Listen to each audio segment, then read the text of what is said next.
Web series story presents the bedroom window. ये film एक psychological thriller है। Curtis Henson ने इसे डायरेक्ट किया था।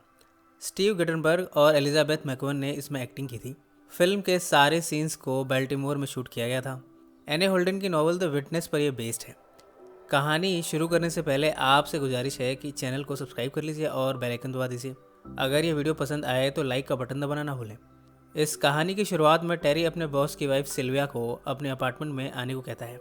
आज इनके ऑफिस में एक पार्टी हुई। पार्टी के बाद टेरी ने सिल्विया को अपने घर आने का ऑफर दिया। सिल्विया ने इस ऑफर को एक्सेप्ट कर लिया। यहाँ दोनों ने एक दूसरे के बारे में जाना और फिर दोनों हमबिस्तर भी हुए। इसके बाद जब टेरी वॉशरूम में गया तब सिल्विया ने बाहर से किसी के चिल्लाने की आवाज़ सुनी। वो खिड़की के पास गई। उसने देखा कि कोई शख्स किसी लड़की को मार रहा है। लड़की अपने आप को छुड़ाने की कोशिश कर रही है पर वो शख्स उस पर काफ़ी हावी है। सिल्विया ने घर की खिड़की को खोल दिया। उस शख्स ने सिल्विया की खिड़की की तरफ देखा। सिल्विया को देखकर डर के मारे वो भाग गया। इतने में टेरी भी खिड़की तक पहुंचा। इन दोनों ने देखा कि बिल्डिंग के कुछ लोगों ने बाद में उस लड़की को सहारा दिया और उसे बिल्डिंग के अंदर ले गए।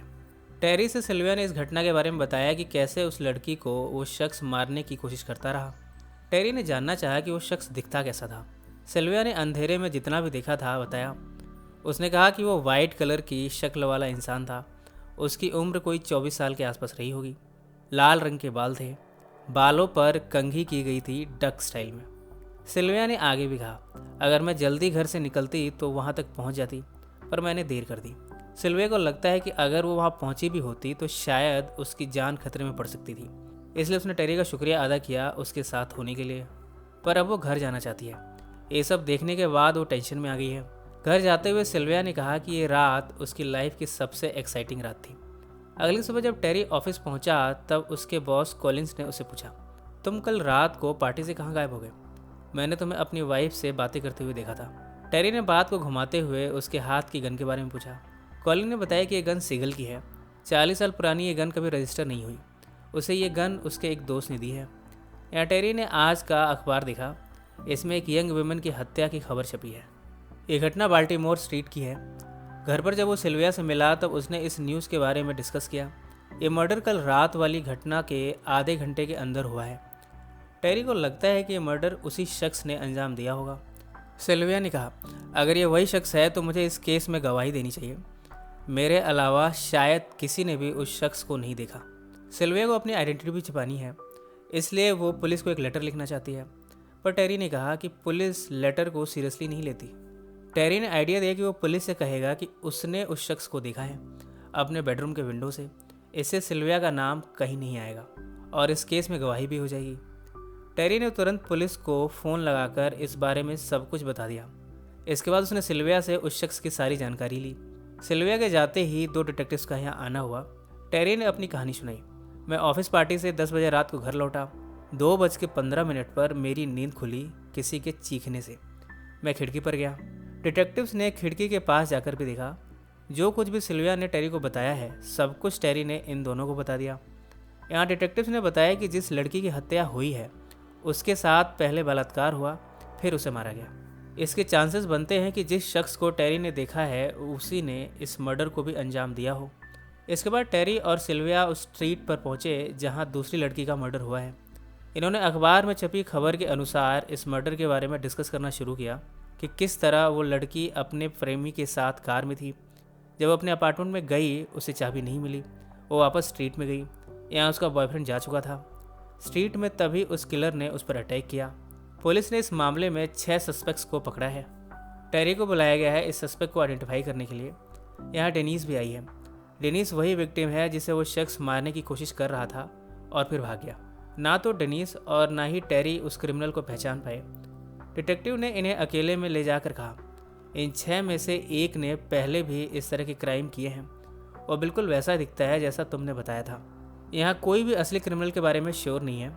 जब टेरी पुलिस स्टेशन से बाहर निकला तब उसने लाल बालों वाले शख्स को देखा। उसका चेहरा भी वाइट था। टेरी को उस पर शक हुआ। उसने उसका पीछा किया। उसकी लोकेशन देखकर अगले दिन सिल्विया को भी बुलाया, पर एक शख्स को देखने के बाद सिल्विया भी श्योर नहीं है ये वही शख्स है या नहीं। ये उसे अंदाज़ा लगाना बहुत मुश्किल हो रहा है, पर टेरी को अभी भी उसी पर शक है। वो सिल्विया को ड्रॉप करने के बाद भी उसका पीछा करता रहा। वो शख्स एक बार में गया। टेरी ने भी उसका पीछा किया। यहाँ उस शख्स को टेरी ऑब्जर्व करने लगा। जिस तरह से ये शख्स लड़कियों को देख रहा था, टेरी को पूरा यकीन है कि ये वही क्रिमिनल है जिसने उस रात को 2 घटनाओं को अंजाम दिया। उसने उसका घर तक पीछा भी किया। जब वो वापस लौटा तो उसने देखा कि रास्ते में एक और लड़की का मर्डर हुआ है। इधर पुलिस ने इस मर्डर के बाद कार्ल हेंडरसन को पकड़ लिया है। पुलिस को पूरा यकीन है कि कार्ल ने इस घटना को अंजाम दिया था। पुलिस ने टेरी से कहा कि वो कार्ल को ही सस्पेक्ट मानकर गवाही देगा। टेरी ने भी इसके लिए हामी भर दी। इसके बाद कार्ल को ट्रायल पर डाला गया।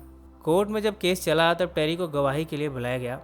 यहाँ लॉयर के सवालों के जवाब देते हुए टेरी के बारे में ये निकलकर सामने आया कि उसे शॉर्ट साइटेडनेस है। ऐसे में भला वो उतनी दूर से खिड़की के पार किसी शख्स को देखकर कैसे पहचान सकता है। उसकी गवाही को रद्द कर दिया गया और कोई विटनेस ना होने के कारण कार्ल को फ्री कर दिया गया। कार्ल के फ्री होने पर अब सिल्विया और डेनिस की लाइफ डेंजर में है और इसकी वजह निकल कर आई है टेरी की शॉर्ट साइटेडनेस। कोर्टरूम में कार्ल ने सिल्विया को देख लिया था। उसे याद आया कि ये वही लड़की है जिसने उस रात खिड़की से उसे देखा था। टेरी को डर है कि अब कार्ल सिल्विया पर अटैक करेगा। उसने सिल्विया की पहले परफॉर्मेंस में उसे फॉलो किया। उसने सिल्विया को वार्न करते हुए कहा, कार्ल अब फ्री है, वो तुम तक कभी भी पहुंच सकता है। तुम इस केस में गवाह बनकर उसे सज़ा दिला सकती हो। इस पर सिल्विया ने कहा, मेरी अच्छी खासी लाइफ चल रही है, मैं इन सब में पढ़कर कोई मुसीबत अपने पास नहीं बुलाना चाहती। जब टेरी यहाँ से निकला तब उसने देखा कि कार्ल यहाँ पर अपनी ट्रक के साथ है। टेरी ने उसका पीछा किया। उसे थोड़ी देर हो गई। जब वो पहुँचा तब उसे सिल्विया जख्मी हालत में मिली। उसे बुरी तरह स्टैब किया गया है। टेरी की बाहों में उसने दम तोड़ दिया। टेरी अब सिल्विया को खो देने के बाद डिप्रेशन में है। उसे इस बात का अफसोस है कि अगर उसे शॉर्ट साइटेडनेस की प्रॉब्लम ना होती तो शायद सिल्विया आज जिंदा होती। इसके बाद टेरी मिला डेनिस से। यहाँ डेनिस ने उसे सेड्यूस किया। वो टेरी के साथ मिलकर एक प्लानिंग को अंजाम देना चाहती है। वो कार्ल से बदला लेना चाहती है। इनकी प्लानिंग के हिसाब से ये कार्ल को प्रोवोक करेंगे एक और अटैक करने के लिए। इसके बाद डेनिस ने कार्ल को फॉलो करना शुरू किया। वो उस बार में गई जहाँ कार्ल था। डेनिस ने कार्ल को अपनी अवेलेबिलिटी का सिग्नल दिया। टेरी ने भी डेनिस को फॉलो किया। डेनिस अपने घर पहुंची तभी कार्ल ने उस पर अटैक किया। डेनिस अपने आप को छुड़ाने की कोशिश करने लगी। इन सब में डेनिस का विग कार्ल के हाथों में आ गया। वो डेनिस को मार देने को ही था कि तभी टेरी यहाँ पहुंचा। उसने कार्ल पर अटैक किया। इतने में डेनिस के हाथ में एक स्प्रे लग गया। उसने इसे कार्ल पर छिड़का। कार्ल यहाँ से अपने ट्रक में भागा। टेरी भी ट्रक में चढ़ा। इधर पुलिस भी यहाँ पहुँच चुकी है। टेरी ने पुलिस को पहले से ही वार्न करके यहाँ बुला लिया था। रास्ते में ट्रक का एक्सीडेंट हुआ। टेरी ट्रक से गिर गया जबकि कार्ल को काफ़ी चोटें आईं। इस तरह कार्ल को एम्बुलेंस के द्वारा हॉस्पिटल ले जाया जा रहा है। बाद में उस पर केस चलेगा। अब चूंकि इस केस में 2 गवाह हैं, डेनिस और टेरी के रूप में, कार्ल को ईजिली सज़ा हो जाएगी। अंत के सीन में डिटेक्टिव डेनिस और टेरी के पास गया। उसने डेनिस की बहादुरी की तारीफ करते हुए कहा, जो काम पुलिस नहीं कर पाई वो तुमने कर दिखाया। टेरी और डेनिस ने एक दूसरे को हक किया। इसी नोट पर यह फिल्म समाप्त हो गई। फिल्म में कार्ल को एक साइकोपैथ के रूप में दिखाया गया है जो लड़कियों को देखकर उनके साथ अपराध करता था, पर अंत में डेनिस और टेरी की समझदारी से वो पकड़ा गया। ये कहानी आपको कैसी लगी कमेंट से ज़रूर मेंशन करें। सो फ्रेंड्स, फिर मिलेंगे ज़िंदगी के किसी नए मोड़ पर।